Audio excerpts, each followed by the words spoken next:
I was just apologizing, but I guess I said it in like a mean tone, and he got really frustrated with me, and he locked me out of the car and told me to go take a breather, but I didn't want to take a breather. We have a new update on the case of Gabby Petito. As you may already know, Gabby Petito, a 22-year-old influencer, and her boyfriend Brian Laundrie were road tripping and documenting the experience, but all of a sudden, Gabby's socials went dark and her family lost contact with her. She was reported missing on September 11th, but sadly her body was discovered on September 19th.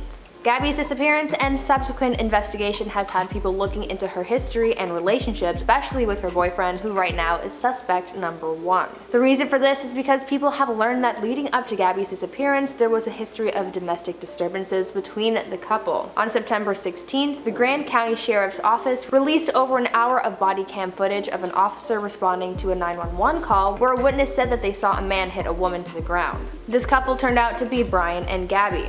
After this initial footage was released, the public started looking more and more into Brian Laundrie and how he treated Gabby, but just recently, new body cam footage has been released that shows the full aftermath of when police found the couple after getting the 911 call. This footage is from after Gabby and Brian were separated and were being questioned about the event. The footage from the officer taking in Gabby's statement is what people are really focused on because it sheds more light onto what happened during their altercation. Within the 52 minutes of footage, it includes Gabby's confirmation that Brian did put his hands on her.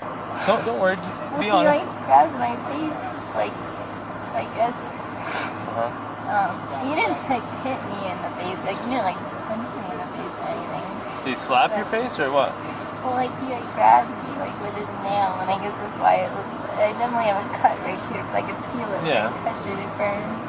Gabby was pretty reluctant to share the information with the officer at first and prefaced her statement by telling the officer that she had laid her hand on Brian first, almost as to justify her actions. Following that, Gabby pleaded to just be let go from the situation and said to the officer, quote, "Like, we're a team, please. It's going to give me so much anxiety. Can we just have like a driving ticket?" The officer could definitely tell that something was very off even before Gabby admitted to Brian getting physical with her, because he pointed out that Gabby had a number of marks on her body.